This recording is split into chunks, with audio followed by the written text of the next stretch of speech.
বিসমিল্লাহির রহমানির রহিম। আসসালামু আলাইকুম রহমতুল্লাহি ওয়া বারাকাতুহু। আজকে আলোচনা করব ফাইব্রয়েড, জরায়ু টিউমার ও বন্ধ্যাত্বের কারণ ও হোমিও চিকিৎসা সম্পর্কে। ফাইব্রয়েড বা জরায়ু টিউমার আলোচনা করার আগে আমাদেরকে জানতে হবে যে আসলে টিউমার কি। টিউমারের খুঁটিনাটি সম্পর্কেও আমাদেরকে জানা দরকার, তবে এ সম্পর্কে বিস্তারিত আলোচনা করা যাবে। ভিডিও খুবই সংক্ষিপ্ত করার কারণে আমরা অল্প শব্দের মধ্যে জানতে চেষ্টা করব। টিউমার একটি ইংরেজি শব্দ, যাকে বাংলায় বলে অর্বুদ। শরীরের যে কোনো স্থানে কোষসমূহ যদি ধীরে ধীরে বা দ্রুততার সঙ্গে অস্বাভাবিক ও অসামঞ্জস্যভাবে বৃদ্ধি পায়, ফুলে ওঠে, মূলত এটাকেই আমরা টিউমার বলে মনে করে থাকি, চিহ্নিত করে থাকি। জরায়ু টিউমার বা ফাইব্রয়েড বন্ধ্যাত্বের অন্যতম একটি কারণ। প্রজননক্ষম বয়সের বিভিন্ন পর্বে জরায়ুতে নানা ধরনের টিউমার দেখা দিতে পারে।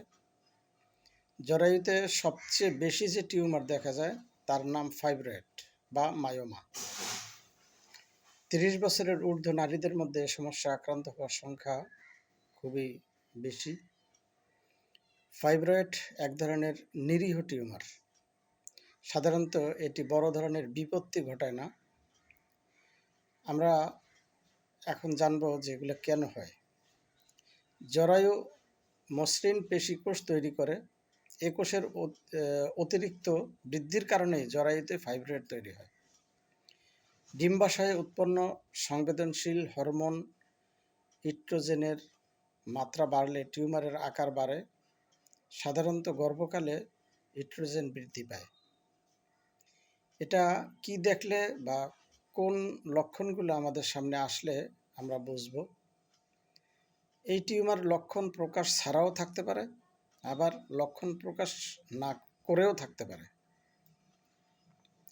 বেশিরভাগ ক্ষেত্রে অন্য কোনো সমস্যার জন্য পেটের আল্ট্রাসোনোগ্রাফি বা আল্ট্রাসাউন্ড করতে গিয়ে ধরা পড়ে।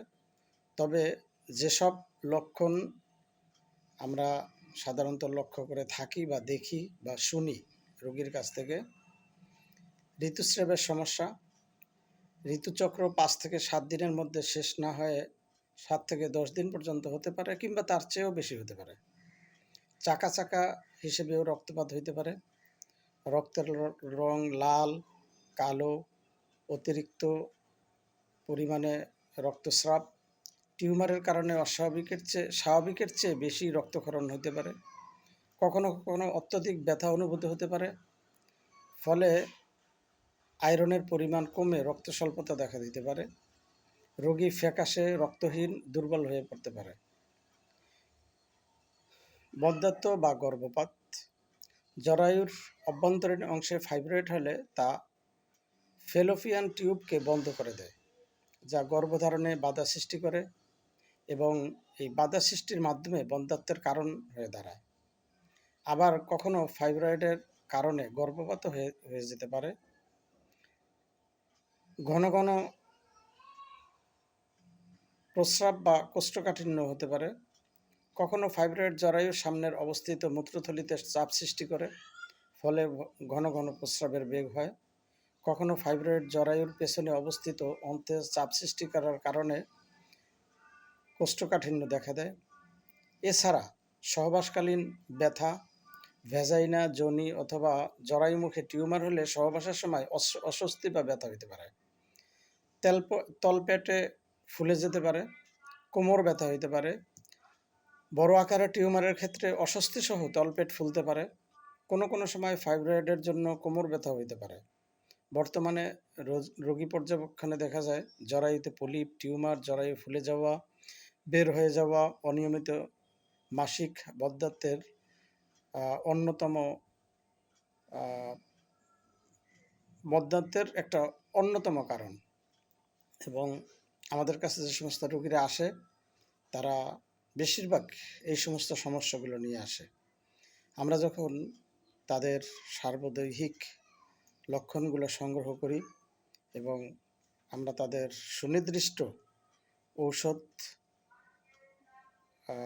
নির্দিষ্ট করে সঠিক মাত্রা এবং শক্তি প্রয়োগের মাধ্যমে আমরা তাদেরকে আরোগ্য করার চেষ্টা করি এবং আলহামদুলিল্লাহ আল্লাহ তাআলার দরবারে হাজারো শুকর যে এ পর্যন্ত অসংখ্য এবং অগণিত মা বোনেরা তাদের এই সমস্যাগুলো সমাধানের মাধ্যমে আল্লাহ তাআলার রহমতে তারা মাতৃত্বের স্বাদ গ্রহণ করেছেন।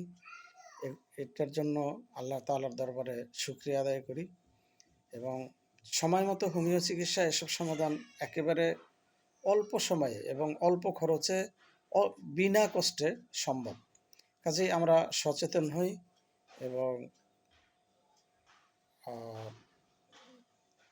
সঠিক চিকিৎসা নেওয়ার মাধ্যমে আমরা আরোগ্য লাভ করি, সন্তানহীন মায়েদের মুখে হাসি ফুটাই। আল্লাহ তাআলা আমাদের সকলকে ভালো রাখুন। আসসালামু আলাইকুম ওয়া রাহমাতুল্লাহ।